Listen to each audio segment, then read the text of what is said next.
तर विद्यार्थी मित्रांनो, आजच्या व्हिडिओमध्ये आपण 5वी स्कॉलरशिप बुद्धिमत्ता या विषयातील आकलन या घटकांतर्गत असणारा इंग्रजी वर्णमाला किंवा इंग्रजी अक्षरमाला हा घटक पाहणार आहोत। या घटकावर आधारित स्कॉलरशिपच्या एक्झाममध्ये कशा प्रकारचे प्रश्न विचारले जातात त्या प्रश्नांचे प्रकार व हा घटक आजच्या व्हिडिओमध्ये आपण समजावून घेऊ। आपल्याला माहिती आहे की इंग्रजीमध्ये ए पासून झेड पर्यंत असे 26 लेटर्स आहेत जे की आपण अक्षरमाला म्हणून या घटकामध्ये शिकणार आहोत। तर या घटकामध्ये अक्षरमाला शिकत असताना आपल्याला अक्षरमाला ही ए पासून वाय पर्यंत दिलेली आहे, जे की ए पासून झेड पर्यंत इंग्रजीमध्ये आहे। तर या अक्षरमालेत झेडचा समावेश आपण करायचा नाही। जेव्हा आपल्याला एक्झाममध्ये अक्षरमाला दिलेली असते तेव्हा आपल्याला ती ए पासून वाय पर्यंत दिलेली असणार आहे। तर या ठिकाणी आपल्याला अक्षरमालेला क्रमांक द्यायचे आहेत, म्हणजे अक्षरमालेतील प्रत्येक अक्षराला आपल्याला डावीकडून उजवीकडे आणि उजवीकडून डावीकडे अशा प्रकारे क्रमांक द्यायचे आहेत। तर डावीकडून उजवीकडे क्रमांक देत असताना ए ला पहिला क्रमांक देणार, बी ला दुसरा, सी ला तिसरा, डी ला चौथा, ई ला पाचवा, अशा प्रकारे वाय पर्यंत आपण क्रमांक द्यायचे आहेत। तर वाय ला कोणता क्रमांक मिळणार आहे? 25वा, म्हणजे शेवटचा क्रमांक मिळणार आहे। या अक्षरमालेत एकूण 25 लेटर्स असणार आहेत। तर जेव्हा आपण वाय ला पहिला क्रमांक देऊ, म्हणजे उजवीकडून डावीकडे आपण क्रमांक देऊ, तेव्हा वाय ला पहिला क्रमांक, एक्स ला दुसरा, डब्ल्यू ला तिसरा, व्ही ला चौथा, यू ला पाचवा, अशा प्रकारे ए ला 25वा क्रमांक मिळणार आहे। तर प्रश्नामध्ये आपल्याला जशा प्रकारचा प्रश्न विचारला जाईल की डावीकडून उजवीकडे क्रमांक द्या किंवा उजवीकडून डावीकडे क्रमांक द्या, त्या प्रकारे आपण या अक्षरमालेचा वापर करायचा आहे। तर या ठिकाणी आपण कमीत कमी आपल्याला डावीकडून उजवीकडे असणारे क्रमांक तरी लक्षात असले पाहिजेत, म्हणजे ए पासून वाय पर्यंत असणारे क्रमांक तरी आपल्याला पाठ असले पाहिजेत। तर आपण कशा प्रकारे क्रमांक देणार आहेत? आपण ए ला पहिला क्रमांक देऊ, बी ला 2, सी ला 3, डी ला 4, ई ला 5, एफ ला 6, जी ला 7, एच ला 8, आय ला 9, जे ला 10, म्हणजे आपण 5-5 चे गट केलेले आहेत। 11, 12, 13, 14 आणि 15, 16, 17, 18, 19, 20, टी ला 20, 21, 22, 23, 24 आणि 25। तर हे क्रमांक आपण ए पासून वाय पर्यंत दिलेले आहेत, म्हणजे डाव्या बाजूहून उजव्या बाजूकडे क्रमांक दिलेले आहेत। तर आपल्याला कमीत कमी डावीकडून उजवीकडे असणारे क्रमांक तरी पाठ पाहिजेत। आता आपण पाहूया इंग्रजी वर्णमाला किंवा इंग्रजी अक्षरमाला या घटकावर स्कॉलरशिपच्या एक्झाममध्ये कशा प्रकारचे प्रश्न विचारले जातात। प्रश्न पहिला, दिलेल्या अक्षरमालेतील जे अक्षराच्या उजवीकडील 11व्या स्थानावर कोणते अक्षर आहे? तर या ठिकाणी अक्षरमाला आपण पाहू, दिलेल्या अक्षरमालेतील जे अक्षराच्या उजवीकडील 11व्या स्थानावरचं अक्षर आपल्याला शोधायचं आहे। आता जेच्या उजवीकडील 11वे अक्षर च्या म्हणलेलं आहे, त्यामुळं मोजताना जेचा समावेश त्याच्यामध्ये करायचा नाही। जेच्या उजवीकडील 11वा अक्षर हे आहे जे, जे पासून उजवीकडील 11वा अक्षर मोजताना च्या म्हणल्यामुळे आपण जेचा समावेश 1 नंबरला करायचा नाही। आता 11वा अक्षर 1, 2, 3, 4, 5, 6, 7, 8, 9, 10, 11, जेच्या उजवीकडील 11वा अक्षर यू हे आहे। तर हे आपल्याला उत्तर मिळालेलं आहे, उत्तर आलं यू। यानंतर पुढचा प्रश्न पाहू। तर या प्रश्नामध्ये चुकण्यासारखी एकच गोष्ट होती की आपण मोजताना जर जेला पहिला क्रमांक दिला असता तर आपलं उत्तर चुकलं असतं। तर या ठिकाणी जे अक्षराच्या उजवीकडील असं म्हणल्यामुळं अक्षराच्या म्हणलं, अक्षरापासून नाही म्हणलेलं, त्याच्यामुळे आपण जेचा समावेश 1 नंबरला केलेला नाही। तर आपलं उत्तर आलं यू। यानंतर पाहू प्रश्न दुसरा, दिलेल्या अक्षरमालेतील 2, 1 आणि 20 या अनुक्रमांकाच्या अक्षराने तयार होणारा शब्द कोणता? तर या ठिकाणी 2, 1 आणि 20 या अनुक्रमांकाचे अक्षर आपल्याला शोधायचे आहेत। 2 नंबरला कोणता आहे? बी आहे। या ठिकाणी आपण बी लिहून घेऊ, बी 2 नंबरला आहे। त्यानंतर 1 नंबरला ए आहे, 1 नंबरला ए आहे आणि 20 नंबरला या ठिकाणी टी आहे, म्हणजे बी, ए आणि टी, म्हणजे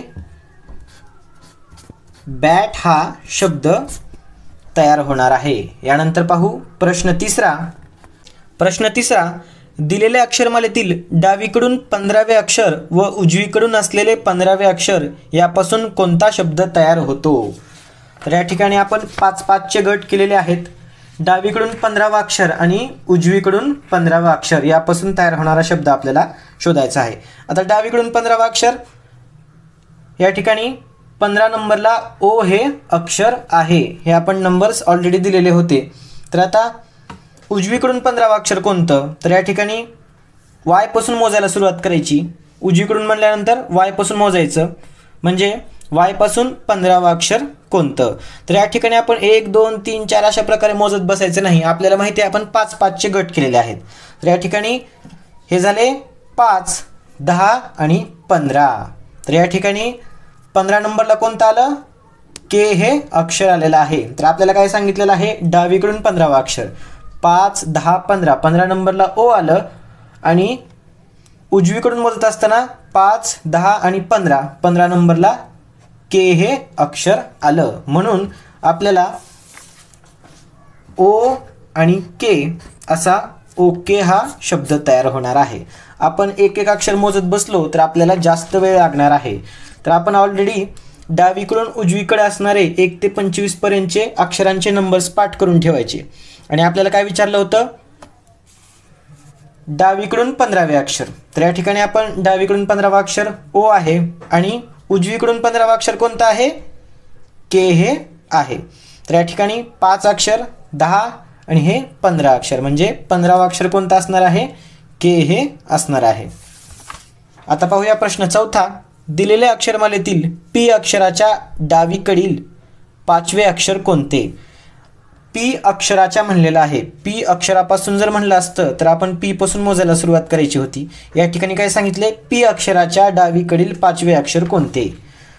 पी अक्षराच्या डावीकडील म्हणजे इकडं, डावीकडील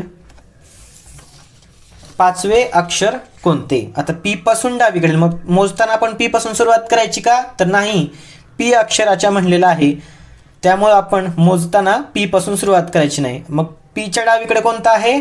ओ हे अक्षर आहे. ओ पासून सुरुवात करायची. 5वं अक्षर 1 2 3 4 5, म्हणजे पी अक्षराच्या डावीकडील 5वे अक्षर